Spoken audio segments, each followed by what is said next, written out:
రాజ్యమేది లేదు గాని రాణిలాగా చూసుకుంటా, కోట కట్టలేను గాని కళ్ళల్లో నిన్నే దాచుకుంటా.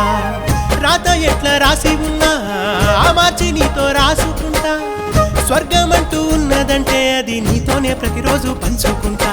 నిన్ను గన్న మీ నాన్నకన్నా అల్లారు ముద్దుగా సాదుకుంటా, నీకు కోపం వస్తే కొంత దూరం ఉంటా, నువ్వు గీత గీస్తే నేను దాటనంట, కంట నీరు కంటి రెప్ప దాటకుండా కాటుకై కావలుంటా. రాంబాయి నీ మీద నాకు మనసాయనే,